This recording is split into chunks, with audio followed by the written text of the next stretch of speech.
we'll talk about the S scale, which is the self-reflectivity scale today. And this corresponds to the seventh element of merit, which is when you're thinking with someone about themselves, you want to join them at a level that they can participate in. And certainly this applies to Courtney's difficult patient, where we're going to think with him about termination and his reaction, but ask him to think about himself. And that's going to require Courtney to find a way to talk to him and reflect on him at a level that he can join and be a part of. And same thing also for Kane's guy, as he struggles to talk about himself at all. It's going to be beholden on Kane to sort of scaffold that at a level that matches what the patient can do. So the merit uses an adapted version of something originally called the Metacognition Assessment Scale. This is a scale that was developed by Semerari and colleagues in Rome, but it was originally meant to measure the frequency versus absences of different metacognitive acts. And we use it in a quite different way than it was originally designed. We use it as a series of hierarchical abilities, such that the S scale describes experience from the most fragmented kind of experience, like we think Kane's patient may be having, to a far more integrated sense of his self-experience. And so it basically operates like this. You're asked as a therapist to conceptualize where on the scale your patient falls. And the idea is that at the first level that he or she cannot do, then that's the ceiling. Once you can't do a certain level, it is assumed you can't do the levels above it. So in some ways, if this was like a building, once the lights are knocked out on a certain floor, all the lights above it go out. So put another way, each of these items that you see in front of you, S1 to S9, each is a metacognitive act. And to do it successfully, each act, you have to be able to do the act before it, such that once you can't do a given act, you shouldn't be able to do the others. And I'm going to try to talk through a little bit about what these look like. And I thought I would share with you a set of slides that I don't think you guys have seen before. But what it tries to do is it walks through the scale backwards. So in other words, starting at the highest level of metacognition, what is that level really describing? And so I'll use the letter S for self-reflectivity. There are, as you can see, are 9 levels. Technically, you could get a 0 on this. At the lowest levels are the greatest degrees of fragmentation. And at the higher levels, you have a rich sort of full sense of the complexity of your life. Here's an attempt to draw a picture of what it looks like if you're capable of doing the 9th level of the S scale, which would mean you can do all the levels below it. But here you have a life story. There's a picture of who you are. So if it's Tom thinking about himself, there's a story of Tom's life. There's a self in which he has there have been certain themes that have happened at time A and B in his life. And there are other themes that have happened at times D and G, and as well as other times in other areas as well. And somehow all these complicated things fit together. And that's the person who Tom is. That's who he is. And that's what someone is doing at 9. And I think we can guess that, for example, Kane's patient probably would struggle to be able to do that. He couldn't really present a bunch of different narratives, and those narratives linked in thematically. So if this was me, I might talk about myself times A and B in high school and in early adolescence as being shy in certain ways, as having certain interests. Some of those interests persist later on, but new things emerge. In college and in graduate school, there are different things happening in my life. Some of those have disappeared. Some of them have played out much more richly as I've gotten older and now in my current state of my career. And that would be true about relationships. It would be true about my personality. It would be true about the things that I care about, that I don't care about, my achievements, my failures, et cetera, et cetera. A rich picture, and that's what 9 is. The idea is that to be able to do this, you have to be able to even do one of these little boxes, like here, one of these little linked narratives at A and B. And so that's what the 8th level describes. The 8th level describes that I can see how different narrative episodes in my life are related to one another. I can see how my experiences dating a certain person in college were not terribly dissimilar to a certain shyness I had when I was in high school and engaged in a certain activity. But there's a self in narrative episode A, there's a self in narrative episode B. These are both me. and I can see how they're related. There's something about me that's stable over time. And that's what someone at 8 can do. And you can see if you have to be able to do that to get to 9. All right. But to be able to do this thing at S8, which is to see these different narrative episodes, you have to be able to even see one narrative episode where complex things are interacting. And I'm going to take the guess that Kane's patient struggles to even do that. He struggles to see a complex narrative episode in his life where thoughts and feelings are interacting. And so here's a drawing of what someone can do at 7. And again, we're going to suppose that perhaps Kane's patient really would struggle to be able to do that. He wouldn't be able to do that.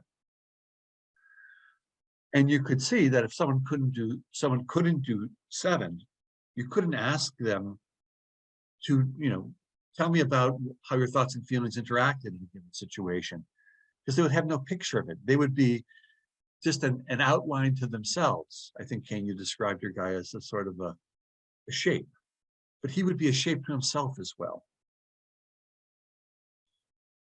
So usually when we get healthy controls and we do metacognitive research, people without severe, significant challenges, they can do this pretty reliably. Not everyone seems to be able to do S8, which is to relate different episodes to one another. But most people who, have no substantial psychiatric challenges are able to do 7. But not everyone can do 7. And to do 7, you've got to be able to do something even more minute that goes behind that.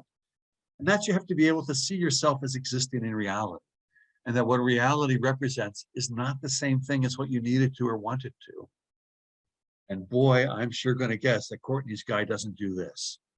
That it's really hard for him to see the world as a place where there are stark realities that have nothing to do with what he wants or how he sees it or what he needs.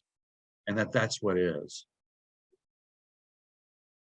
Obviously, again, our healthy controls are able to do this because we assume that this is a requirement in order to do 7. But to even do this is the 6th level. This is 6. So you can tell we're going to break it down even more minutely. To be able to even do this, to have a self, you have to see yourself as changeable or as existing dimensionally over time. And here's, again, an attempt at a drawing where there's a self at time 1, time 2, and time 3. And I can see myself across hours or days or weeks. I can see my moods changing. I can see my emotions changing. Importantly, I can see my ideas changing. My ideas are subjective and they change over time. Things I originally thought are different now than they were even, yesterday or perhaps even earlier today. That I form subjective ideas about things that are fallible and changeable, and that this extends into the future. And this is the sense of self that I need to have to be able to distinguish what's going on with me from reality. And this is in our own samples and in multiple samples internationally, people diagnosed with schizophrenia or the more severe personality disorders, it's really struggled to do this. They struggle to be able to step back and see their thoughts as changing. And so you can see why then for Kane's patient, therapy might be a challenge if he's supposed to think about his thoughts or say what they are.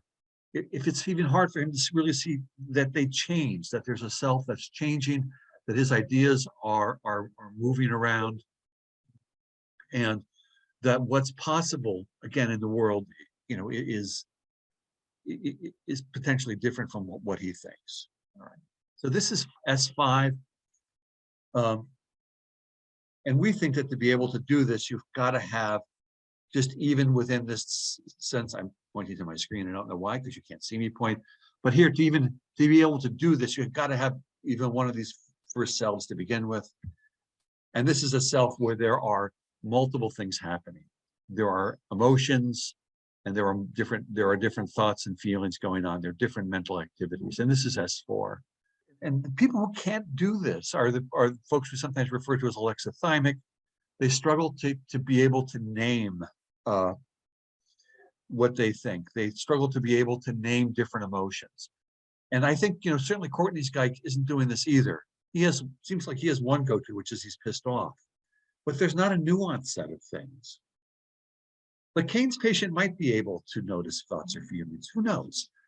But this is not the complex thing of, so let's talk about how you're changing over time, or yourself in reality, or what's going on in a narrative episode.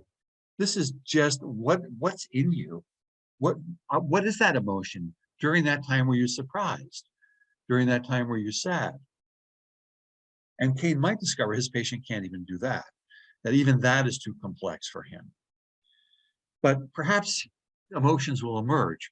And some people we've found who remind me, Kane, of your patient, when they talk about narrative episodes, sometimes emotions start to creep in and they say, yes, that was a time I was jealous.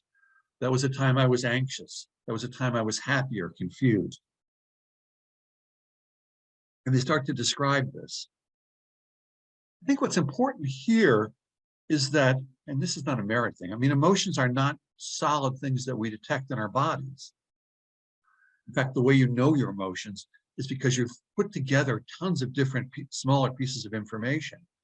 So if you're at a meeting and your foot is tapping and your face is warm and you're wondering what you want to drink tonight, you might put all those together and suddenly realize, my goodness, something at the meeting is making me angry. But you don't perceive something solid in your body called anger. You notice your foot is tapping. You notice the warmth in your face. You notice thoughts in your head like, boy, I hate this. So in this state, S4, different sort of things are starting to be possible in the self, including different emotions. That is a precursor to being able to do this, to see that changing over time. But it's something that some of our patients will struggle to do. And I'm going to think that Courtney's guy is also struggling to do this.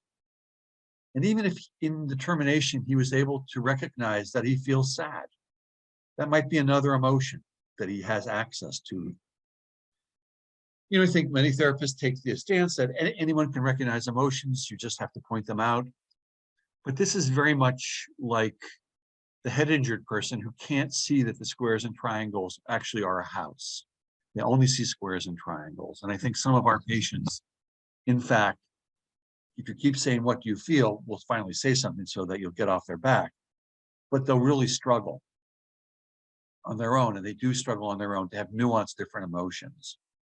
I think, you know, we can even in our own lives think back to times when it's like, wow, I'm jealous of this. That's surprising, but you recognize it. And it itself is important. And without too much, you know, energy, you can see that, you know, as a precursor, that enables the self to be seen as changing. You can nest it in reality. You can think about a particular narrative episode.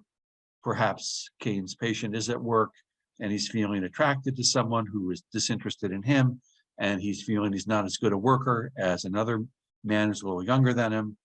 And he could see all of that coming together. But to be able to do that again from the framework of merit, you have to be able to nest in reality, which requires a sense of self as changing, which requires this sort of sense of emotions. In terms of being able to assess how people are doing these things, I think we all do it on the fly. You do it in the moment. You ask, you listen, you inquire. Perhaps you have some idea or knowledge of the person, but you're curious. And I often, in my own assessments, begin by wondering, I wonder if this person can do S4 today. I wonder if they can notice different emotions. And I wait to see if they mention emotions. I might ask about an emotion. And I'm open to the possibility that they're going to struggle. Even if they did well at it the week before, during this week, it may be a battle for them. And ultimately, in merit, the idea of outcome is that this ability is built up through practice over time. So same idea with Courtney and the determination. She can still help her patient build these things, same as if she was meeting with them, you know, over a longer period of time. But now they'll be built around determination. So to do S4, though, since you can guess that there are three things behind it, you've got to do something too, which is before you can see these different things, you have to be able to even see that there are different things in your mind. So in my example, if my foot is tapping and my face is warm, I have to see those individual things. I have to realize there's tension in my body. I have to realize I have memories, I have thoughts. And it may be that if Kane, your guy, turns out it's really a struggle for him to name emotions, you might end up beginning by just naming the individual thoughts that come into his head in different circumstances. Perhaps if he describes a situation at work, you say, what thought came into your head? Or was there a feeling in your body? Maybe if he says, I was tense, you might wonder, where were you tense? How long were you tense? You have an idea when the tension went away. So here we have a much more elemental set of reflections at S3. And this is appropriate for people who can't do S4. And I think we think of metacognitive capacity, which is what this is purporting to measure, as an ability that's perhaps a lot like blood pressure in that it tends to be about the same level, but it can go up or down given certain circumstances. If you have chronically high blood pressure and you exercise and take medication, it can lower. But people, may gain or lose within sessions or across sessions. So this is S3. In our sample, generally people diagnosed with schizophrenia are between a 3 and a 4, sometimes a little bit higher than a 4, but just about there. But to be able to even do this, you still have to be able to do something, which is you have to even have a self to begin with. And I think since we all work with patients with profound psychosis, we have known people where the most they can do is know that they have a mind. They're not sure what's in it, but they know that at least they think something's happening in their mind. If this fails, then we have people who just sort of know the world and there almost is no self. There's no clear boundary. It's unclear what's going on in me or in someone else. And this is the person who's probably profoundly psychotic, and they won't be able to identify a thought or a feeling, but will merely know that things are changing and moving around in and outside of them in a way that's boundary and porous. We have just listened to Paul talk about an important component of merit.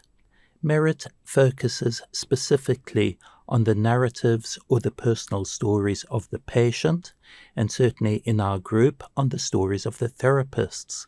As a rule, we often ask patients for their stories because we want abstractions or general ideas about events in their lives, which also applies to supervision and the experience of the supervisee and the story he or she brings, in this case, to Paul, for thinking together about the patient. Finally, eliciting narrative episodes often requires therapist action and should be pursued with the goal of understanding what events actually happened, and similarly, supervision requires thinking together about the therapist's experience with the patient. With this in mind, and my own experience is just how grateful we were to have learned so much from Paul over the Saturday morning sessions.